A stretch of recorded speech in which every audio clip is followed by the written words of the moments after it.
We have got to stop doing things for the sake of money. It seems to destroy everything. And it causes things to not grow right. Almost like deformities. Or something that you could compare it to in the body would be like an abnormal growth or a cancer.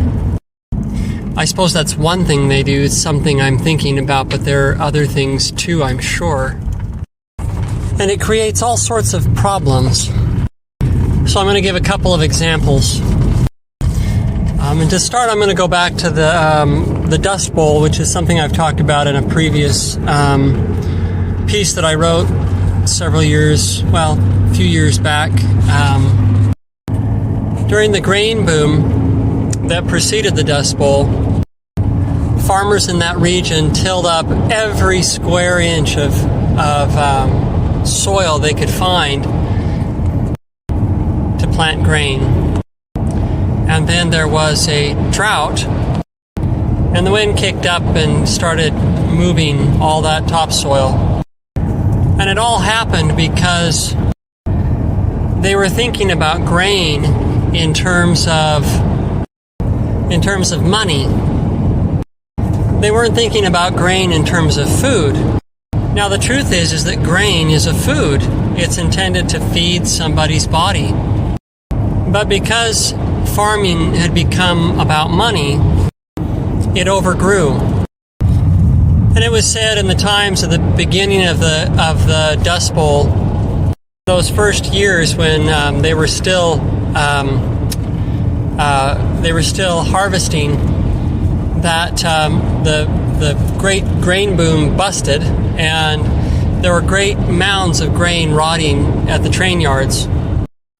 And all because people were farming for the sake of money and not for the sake of husbandry of the land or of feeding people. Another example is a person I met recently told me that up in Wisconsin, where he is from, there's a bunch of paper mills. Now, the way that they make paper nowadays is that they grow trees like in a farm, and then they, after 15 years or so, they basically mow them down and make paper. So that's where paper comes from. Well, it's interesting that now, from what he was telling me, that several of the paper mills have closed, and most of them are now closing because they can't make enough money. And so what they've actually done is they've mowed down even their future crops. So like even the crops where the trees aren't ready to be harvested for another 7 years, they're just mowing them down, and their intent is that they're just going to close down the paper mill as soon as they finish with those crops.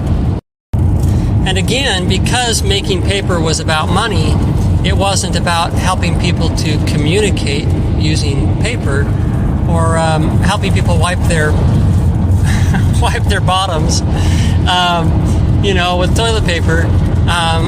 Because that wasn't the focus, well then when it no longer made financial sense, then the people backed out of doing those things. And the last example I'll give is that of housing right now. I heard a report just the other day that said that I heard a report that was saying that basically we're due for another housing bust, and a huge another economic downturn like in 2008, which, go figure, of course, anybody that with eyes could see that was coming. But the interesting thing that this person was saying is that many people, counting on housing appreciating in value, he was talking about how many people who are older, who have smaller homes, have invested money into expanding their homes, making their homes larger, remodeling. And so we have a bunch of homes on the market, which the reason they did that was because it was their retirement plan. Housing is going up, so if I invest in my house, then we can sell it, we can move into a smaller place, and it'll be our retirement or part of our retirement. And of course, the problem with that now is that houses are overinflated. Nobody can afford these big houses anymore. And it's interesting that the people who did this, the people who are investing, I'm not finding fault. I'm just saying that due to this way of thinking, they or rather, switching gears a little bit, the people who were looking at their homes, they weren't thinking in terms of what a house is actually for. A house is actually for housing people.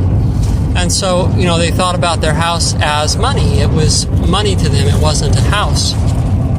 And it made no sense because here they were at the place where they needed less space, getting ready to retire, children having left the home, and there was no reason to add on to their home or to make their home, to invest into this big house that they no longer needed, or this small house, make it a big house that they don't, that they're not going to need. They were thinking about it as money. So this focus upon money creates a false sense of reality. It's not even really completely based in reality, because it's the things that money can buy that we need. It's not money itself, though at least currently in the way the world works, it appears that we need money. But if the world's ever going to get better from this problem, we have to change this. And if we don't, there will be more economic collapses, there will be more dust bowls, there will be more factory closures, etc. And what I think I suggest is that we flee from the rule of money. We need to be ruled in our decisions by something different than the rule of money. We need to do the things we do for a reason other than money. And that's much of what I talk about on this channel. And so this is going to be too short of an episode to go into many details, but maybe I'll mention just a few things that we can do to flee the rule of money. For one thing, we can try to do something that is not tainted by money. For example, if we like to grow plants, we can grow a few plants, not for the sake of selling the plants, but for the sake of giving the plants away. And of course, I think this requires a kind of divine inspiration, some sort of outward higher source. I'll just say the word. Prayer is the word that comes to mind, and that may offend some, but to turn our hearts towards a higher source for guidance in this, because most of us still need some money, but things also have to change, or else we're just going to keep destroying everything around us. The other thing that we can do is that we can face things that we are afraid of. And only you can know for yourself what things you need to face. For one person, it may be living without a mortgage or without a rent payment. And that might require some courage. But if you discover that you don't die on the street because you make that decision, and if it feels like an inspired decision, and you discover that somehow you're caught by in some miraculous way, then the fear of being homeless will also disappear, so that you can no longer be ruled by the jargon of the day, which says that you can only survive with a mortgage or a rent payment.